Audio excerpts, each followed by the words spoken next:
এই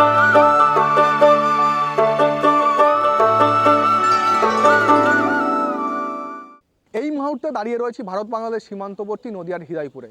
আমার ঠিক পিছনে রয়েছে বিএসএফের 21 নম্বর গেট। এই গেট পেরিয়েই ওপারে যাওয়া যায় মুজিবনগর। এই মুজিবনগর থেকেই চাপড়া পর্যন্ত দীর্ঘ কয়েক কিলোমিটার রাস্তা তৈরি হয়েছে, যার নাম দেওয়া হয়েছে স্বাধীনতা সড়ক। এই স্বাধীনতা সড়ক অর্থাৎ 21 নম্বর গেট, এই 21 নম্বর গেটেই কিন্তু তৈরি হবে এন্ট্রি এক্সিট পয়েন্ট। তৎকালীন সরকার, বাংলাদেশ সরকার শেখ হাসিনার সঙ্গে ভারত সরকারের চুক্তি হয়েছিল, এখান দিয়েই এন্ট্রি এক্সিট পয়েন্ট এবং ভিসা এবং ইমিগ্রেশন করা হবে। এই তাহলে উন্নয়ন হবে এলাকার।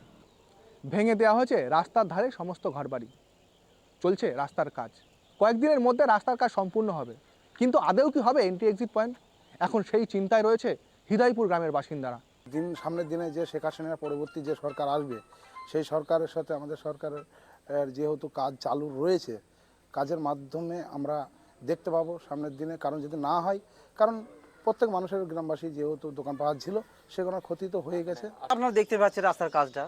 তারপরে এখন সরকার এখন নেই, মানে আমলিগ সরকার এখন নেই, শেখ হাসিনা সরকার নেই, সেহেতু আগামী দিনে যে সরকার আসবে তারা যে কি করবে সেটাই ভাবে আমরা কিছু বলতে পারবো না।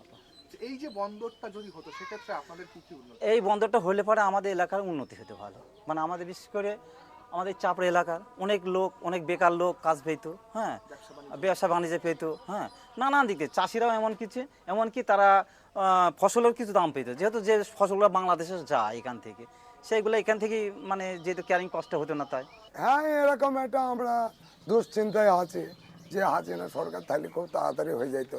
এখন হাসিনা সরকার তো চলে গেছে, এখন পরবর্তী সরকার এসেছে দিয়ে আমাদের মোদী সরকারের সঙ্গে রিলেশনটা ভালো করে যদি কাজটা সম্পন্ন করে, তা এলাকার লোকের অনেক সুবিধা হবে।